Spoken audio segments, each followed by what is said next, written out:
Teke Tek Sanat'tan merhabalar. Ben Bedia Ceylan Güzelce. Bundan böyle Teke Tek Sanat'ta tüm dünyaya ilham olmuş sanatçılarla, kültür sanat dünyasından konuklarla burada birlikte olacağız ve ilk konuğum Alan Parsons. So let's start with a hi. Hi, Mr. Parsons. How are you? How do you spend a day nowadays? Well, we're getting ready for a pretty long European tour. Obviously, Turkey is our first stop. Then we go to the Netherlands and for 2 shows, and then 3 shows in Spain as well. So it's a month-long tour altogether. Yeah, so and we're kind of getting ready, getting packed, and we're leaving on Sunday. Do you have any routines before you go to tour? Any preparation? I mean, maybe mentally, physically? Mentally, yes. Yes, yes. I don't think I do anything. I'm always, concerned that I've forgotten something, or one of the flights is going to get delayed or something, But no, I'm reasonably confident that everything will work out. Yeah, and we're looking forward to see you. So I have some questions about different parts of your music. So I'll start with the 60s and 70s, of course. You captured a form of sonic perfection in the 60s and 70s.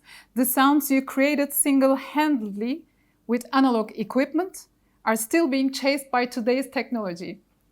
So when you first started working with music and sound, what were you searching for?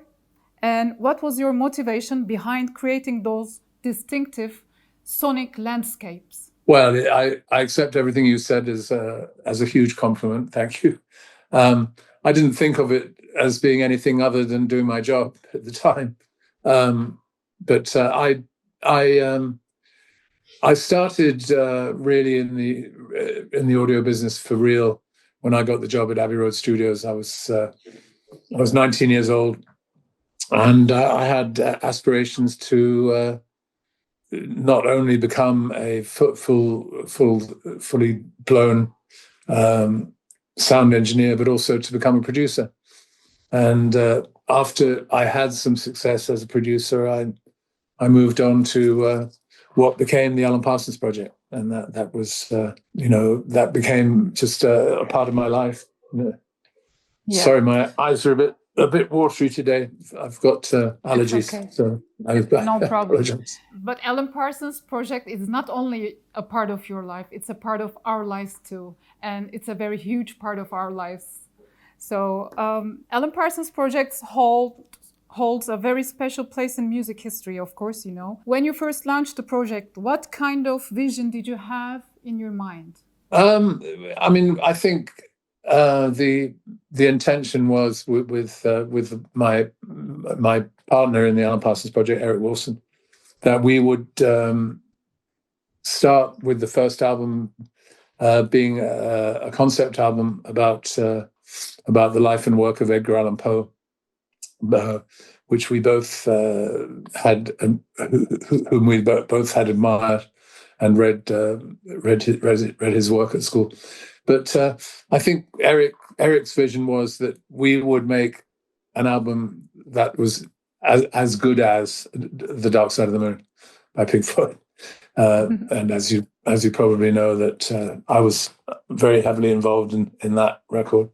So we knew that we were going to conceptualize the music to a certain degree, and I knew I wanted to get a big sound, and we achieved that by the use of heavy orchestration throughout, and the album was fairly successful, the first album, but it was really the second album, I, Robot, that really put me on the map, or put us on the map, should I say?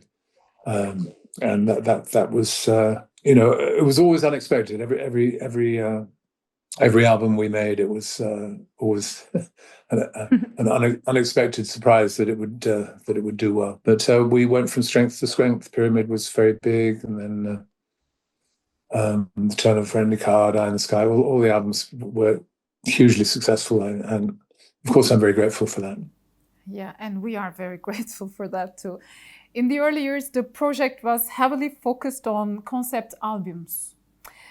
Do you think storytelling through a full album still holds a value in music? I think it does. Some people would argue that concept albums are out of fashion. They're perhaps a little pretentious, a little old-fashioned.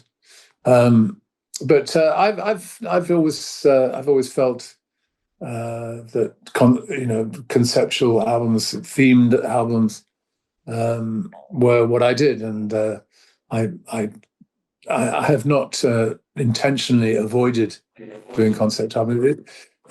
Having a concept helps make the songwriting easier. If you have a subject that you need to write songs about, it makes it easier. And also, all your albums are like books, novels. So you tell those stories to us in many years, day by day, song by song.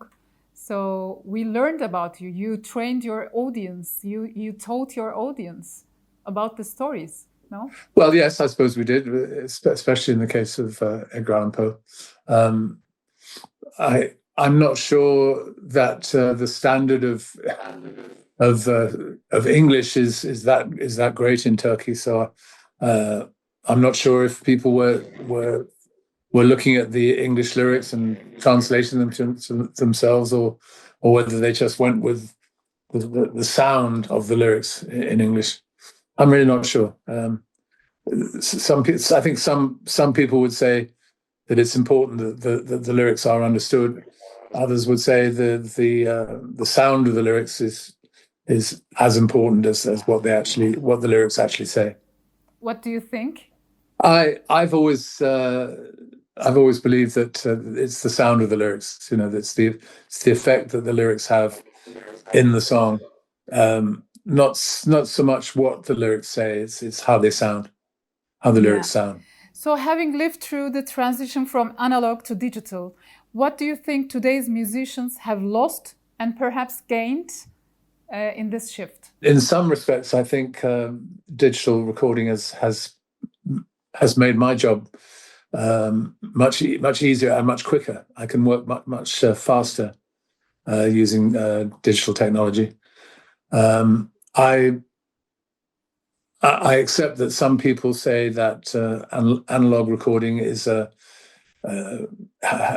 better quality, but I think digital technology is getting better every day, and I think one day we will look back and laugh and say, why were we ever worried about that digital recording was not the highest possible quality?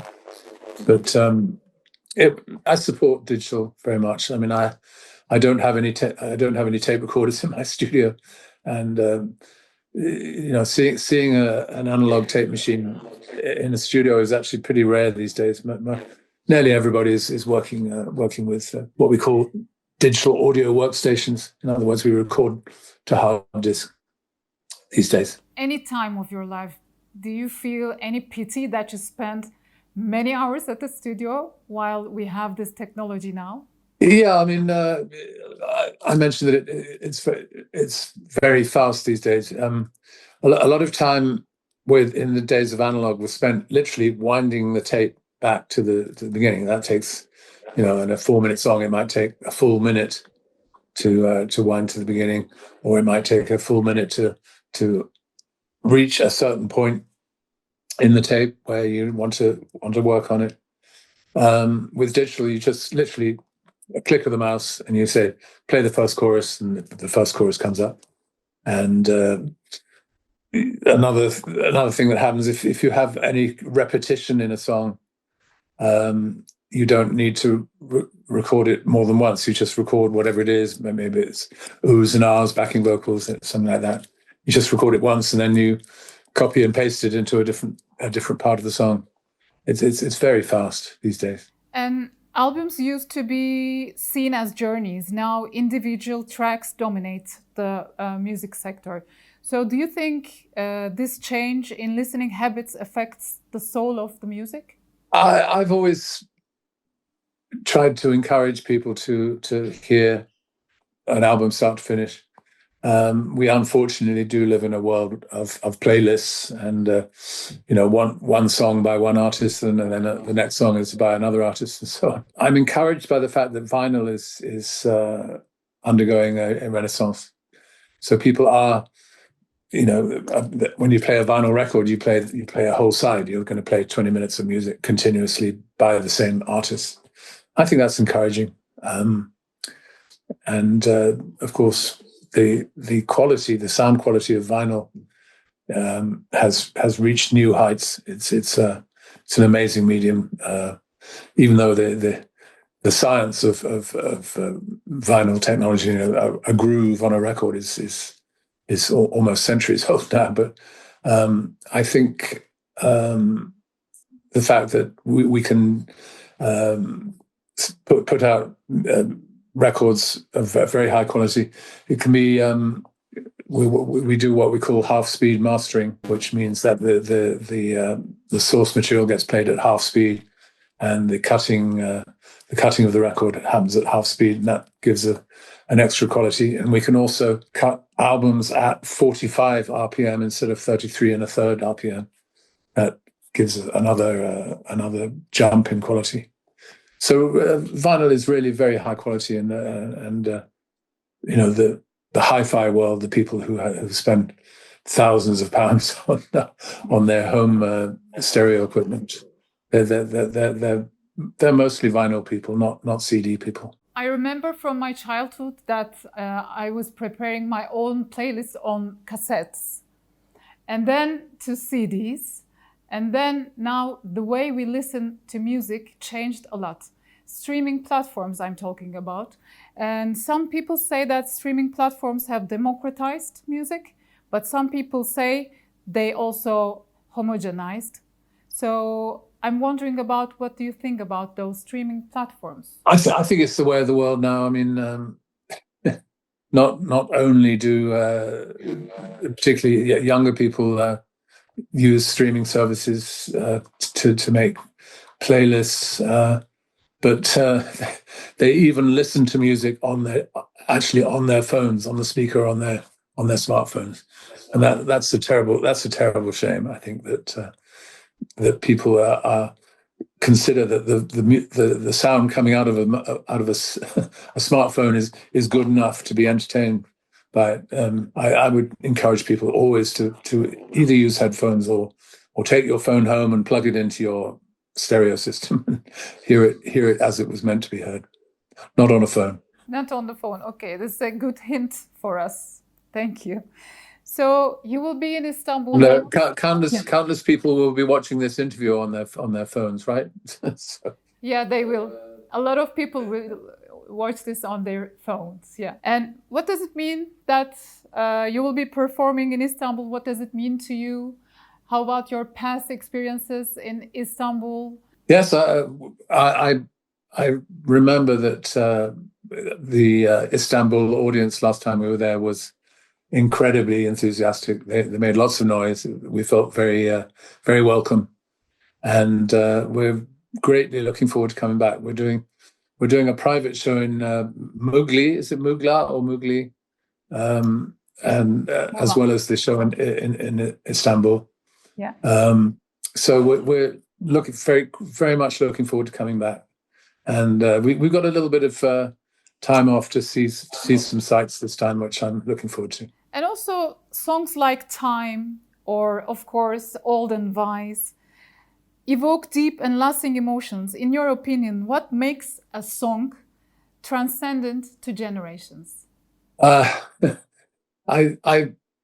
find that hard to answer because we've had success with songs like Time, and Old and Wise is particularly poignant in terms of the way it has affected people's psyche, their appreciation of the atmosphere that those ballads create. I'm very glad of it. I mean, I'm proud of the fact that we can instill such emotion in people just with what I do in the studio. I just, like I said at the beginning of this interview, I've just been doing my job all along. I just consider it part of what I do, and if I can reach the inner selves of the audience, then I've done my job to the full. Do you still enjoy while playing those songs? How do you feel? Oh, it's great fun. I mean, the worst part of touring is the travel. Long waits at airports, long flights, terrible food. All the. It won't be like that in Istanbul, I promise. No, I'm talking about terrible food on airplanes. That's okay. No, I love Turkish food. I'm looking forward to it greatly, and we've got some friends over there that I'm looking forward to seeing again. And it's going to be a fun trip. We leave on Monday and we arrive on Tuesday. So yeah, it's not far away. It's not far away. I'm wondering about your thought on AI technology, of course, and in music industry, in our daily lives. How does it affect advantages, disadvantages? What do you think about AI technologies? It's incredible what AI has done for music. I was in the studio in Montreal a couple of weeks ago, and we had a demo of a song for which the singer had actually passed away. He'd very sadly died of brain cancer. And I was working on some songs to support a charity to support the research for brain cancer. But what we did was AI managed to isolate the voice on this demo, so that we had the performance of his voice without any other instrumentation. So we recorded new instrumentation, and then we're able to put his original voice on it, even though he'd passed away. So that's one example of what AI can do.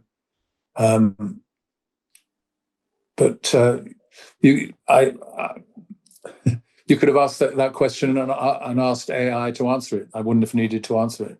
You would have got an answer from some place in space about what I felt about it. Yeah. But no, I think it's exciting.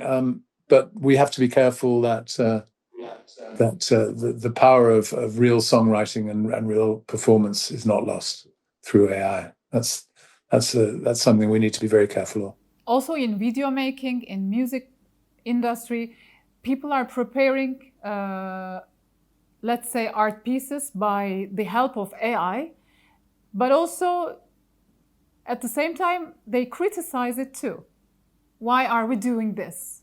And this kind of questions. So it's like a dilemma. We got to the point, maybe 2 years ago where we'd managed without. Now AI is with us, and things are going to be different. But I'm cautiously in favor of and hopeful that it will make a valid contribution to music. But as I said, we must not lose sight of the human element in music. It would be a shame to lose that element just because of the technology. I would be worried that we might lose something if we're not very careful. Is there a melody that you've never played for anyone until now? I mean, a melody that is already completed, that you're keeping for yourself. There are one or two things lying around. I did an instrumental theme which I called Lisa's theme. It was a melody that I wrote with my wife in mind. That has not been released as yet. But I enjoy the moment. The moment when something new happens, you create something new. Yeah, I've always enjoyed the creative process of writing a new song and a new instrumental idea. It's all creative stuff, and I still enjoy it to this day, even though I've been doing it more than 50 years. Yeah, you did everything 50 years ago. So It's my pleasure to meet you and to talk to you. It's like a dream come true. So thank you. we're looking forward to see you here. Yeah, I hope you're coming to the show, are you? Of course, I will be on the front line. Okay.